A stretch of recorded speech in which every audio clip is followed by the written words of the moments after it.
Hola, buen día para todos. Hoy estudiaremos Entendiendo el Sacrificio. El versículo para memorizar lo encontramos en Apocalipsis 5:9 y cantaban un nuevo cántico diciendo: digno eres de tomar el libro y de abrir sus sellos, porque tú fuiste inmolado y con tu sangre nos has redimido para Dios, de todo linaje, lengua y pueblo y nación.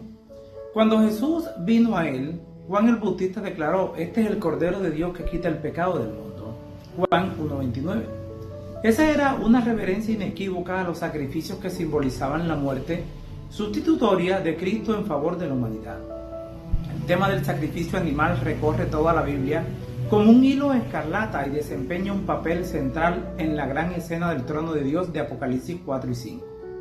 El hecho de que Jesús sea simbolizado como un cordero inmolado en esta escena crucial es una clave importante para comprender todo el episodio profético. Sacrificios inútiles.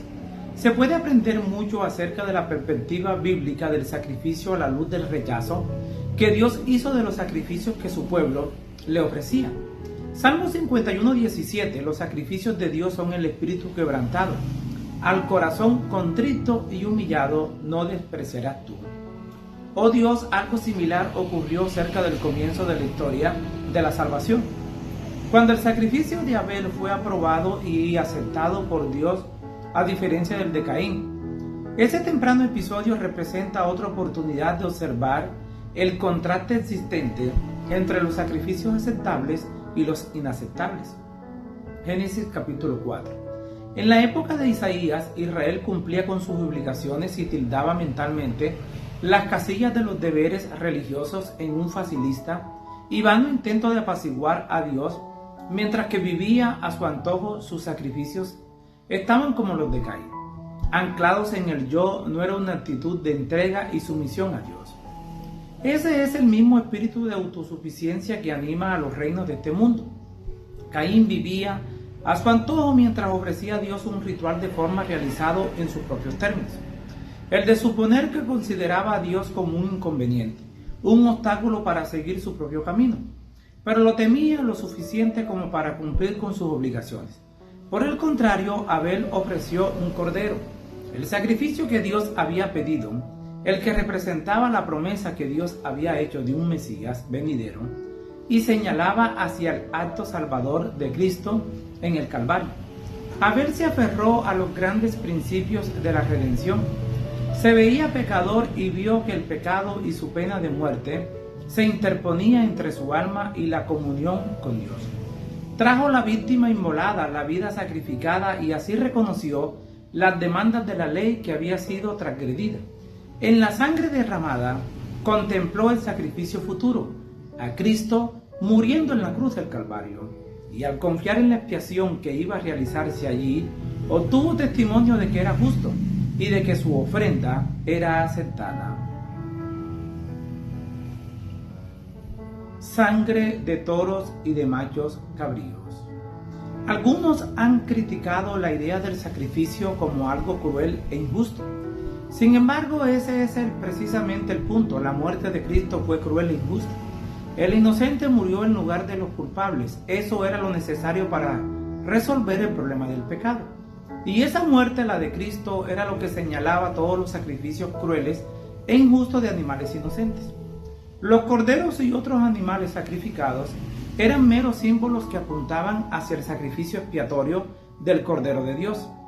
Eran actos de fe que daban a los pecadores la oportunidad concreta de expresar su confianza en la obra del Mesías venidero. A menudo nos referimos a esa clase de representaciones sacrificiales como tipos o modelos ilustrativos que encontraron su cumplimiento cuando fueron reemplazados por su correspondiente antitípico, es decir, por la realidad que ellos anunciaban o representaban anticipadamente.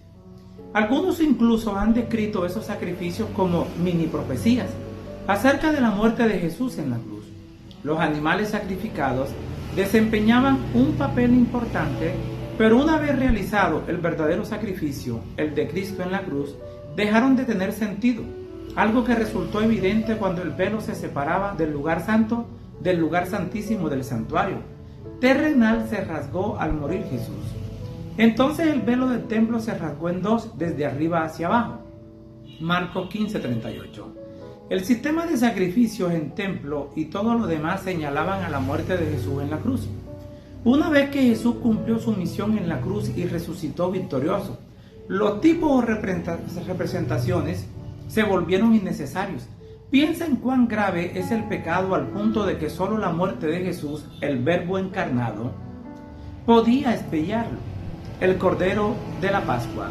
El libro de Apocalipsis se refiere a Jesús como el Cordero casi 30 veces. El pueblo de Dios ha utilizado Cordero como símbolo del Mesías venidero desde el inicio mismo del plan de redención. Abel lo ofreció de los primerizos de sus ovejas, y antes de que Israel partiera de Egipto hacia la tierra prometida, se le ordenó que redimiera a persona o animal primogénito, sacrificando en un lugar un cordero de un año desde Éxodo 12:5 hasta Apocalipsis. Lo encontramos también en 1 Corintios 5:7. Años después de la muerte y resurrección y la ascensión de Cristo, Pedro reflexionó acerca de lo sucedido y escribió: sepan que han sido rescatados de la vana conducta que recibieron de sus padres, no con cosas corruptibles como oro o plata, sino con la sangre preciosa de Cristo, como de un cordero sin mancha ni defecto. Primera de Pedro capítulo 1 versículos 18 y 19. Jesús fue el único ser humano cuya vida resultó aceptable a los ojos de un Dios santo. Todos los demás hemos pecado, y la manera pecaminosa en que vivimos representa una mentira acerca de la naturaleza y el carácter de nuestro Hacedor. Jesús, sin embargo, se convirtió en el postrer Adán. Donde nosotros habíamos fracasado, Él vivió perfectamente. En su humanidad, Él era todo lo que la raza humana debía ser. Reflejaba perfectamente la gloria de Dios. El que me ha visto a mí, ha visto al Padre. Juan 14:9. Jesús fue crucificado durante la celebración de la Pascua, lo que demuestra aún más que el Cordero antitípico. Jesús dijo en Juan 18, 19 y 20, que exponía públicamente su doctrina.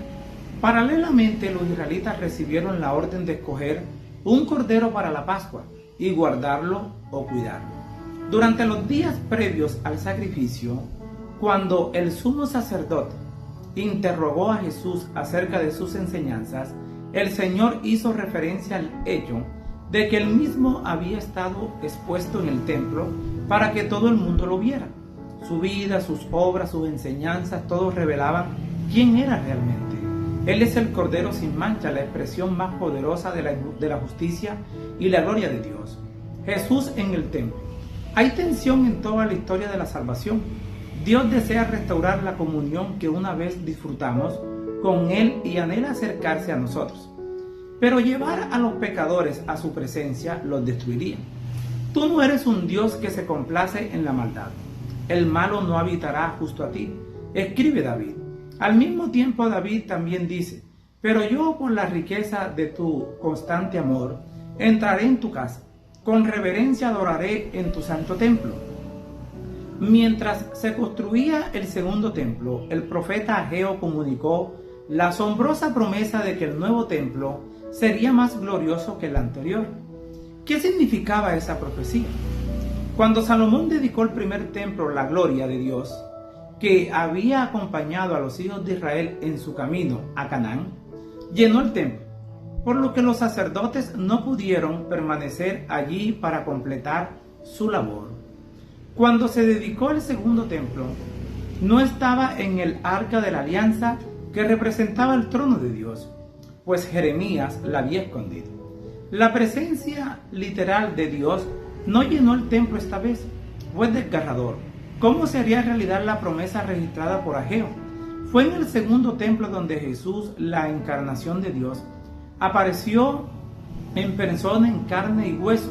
Dios mismo había salido del velo para convertirse en uno de nosotros y unirse a nosotros en este mundo arruinado por el pecado. Puesto que el Hijo de Dios era ahora el Hijo del Hombre, podíamos ver su rostro, oír su voz y ser testigos, por ejemplo, de cuando curó con su toque a un leproso impuro. En lugar de acercarnos a Él, Dios se acercó personalmente a nosotros. Cuando descendió en la persona de Jesús y vino a nuestro encuentro, no es pues de extrañar que la Biblia dijera que Jesús, la Virgen concebirá y dará a luz un hijo, y lo llamarán Emmanuel, que significa Dios con nosotros. Piensa en lo que eso significa, que el Creador del cosmos haya estado dispuesto no solo a vivir entre nosotros, sino a morir por nosotros. La cruz es la mayor manifestación del amor de Dios. Tú creaste todas las cosas. Los profetas estuvieron en pocas ocasiones suficientemente cerca de Dios en visión como para que se les permitiera ver el trono de Dios. Ezequiel lo vio por encima del firmamento. Isaías visitó el templo del cielo. A su vez, Juan fue escoltado hasta allí en visión y registró una de las descripciones más explícitas que tenemos del trono de Dios. Los tipos propios del servicio del santuario en el Antiguo Testamento indicaban que solo había un camino por el que la humanidad podía entrar en la presencia de Dios: la sangre de Cristo. Eso lo encontramos en Levítico capítulo 16. En cada una de estas visiones de sala del trono, lo primero que sucede es que los seres celestiales destacan la santidad de Dios. En la visión de Isaías, la escena es impresionante. El templo se llenó de humo y los quiciales de las puertas se estremecieron.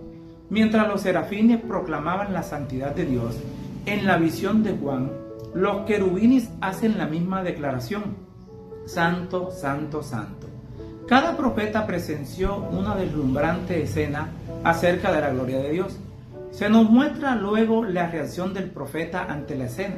Isaías exclama que es un hombre de labios impuros, mientras que Juan llora porque se enfrenta a la trágica verdad de que no se puede encontrar a nadie digno.